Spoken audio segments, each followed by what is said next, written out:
Hello! നമുക്ക് multiplication table practice ചെയ്താലോ? നിങ്ങളിൽ പലർക്കും ഓൾറെഡി മൾട്ടിപ്ലിക്കേഷൻ ടേബിൾ അറിയുമായിരിക്കും. ചില കുട്ടികളൊക്കെ പഠിച്ചു വരുന്നേ ഉണ്ടാവുള്ളൂ. നമുക്ക് പ്രാക്ടീസ് ചെയ്യാം. പ്രാക്ടീസ് ചെയ്ത് ഈ ടേബിൾസ് ഒക്കെ ബൈ ഹാർട്ട് ആക്കാം. അങ്ങനെയാവുമ്പോൾ പിന്നെ വലിയ വലിയ പ്രോബ്ലംസ് ഒക്കെ ചെയ്യുന്ന സമയത്ത് വളരെ ഈസി ആയിട്ട് നിങ്ങൾക്ക് ഓർമ്മിച്ചെടുക്കാൻ പറ്റും. അപ്പൊ നമുക്ക് തുടങ്ങാം. എല്ലാരും എൻ്റെ കൂടെ തന്നെ ചേർന്ന് റിപ്പീറ്റ് ചെയ്ത് പഠിക്കാം. First, number 1. 1ന്റെ multiplication table. 1 1 is 1. 1 2 is 2. 1 3 is 3. 1 4 is 4. 1 5 is 5. 1 6 is 6. 1 7 is 7.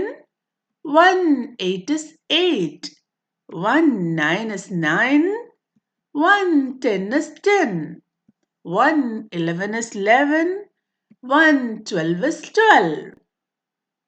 1ന്റെ മൾട്ടിപ്ലിക്കേഷന്റെ പ്രത്യേകത എന്താണ്?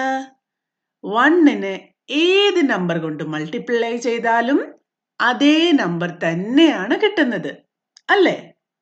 ഇവിടെ നോക്കൂ. 1 into 1 1. 1 into 2 2.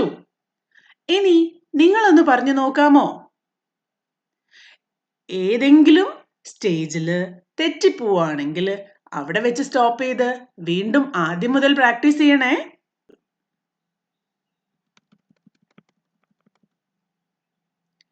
One is, 1 2 is, 1 3 is,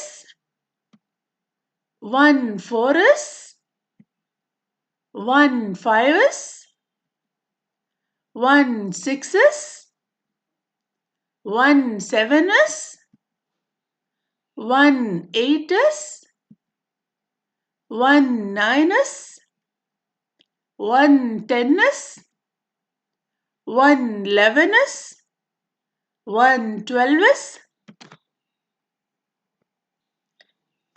അപ്പോൾ 1ന്റെ മൾട്ടിപ്ലിക്കേഷൻ ടേബിൾ പഠിച്ചല്ലേ? ഇത് വളരെ ഈസിയാണ്. ഇനി കൺഫ്യൂഷൻ ഉള്ളവര് വീണ്ടും റിപ്പീറ്റ് ചെയ്ത് പഠിക്കാം. ഓക്കെ, അപ്പോൾ 2ന്റെ മൾട്ടിപ്ലിക്കേഷൻ നമുക്ക് നെക്സ്റ്റ് വീഡിയോയിൽ പഠിക്കാം. ബൈ.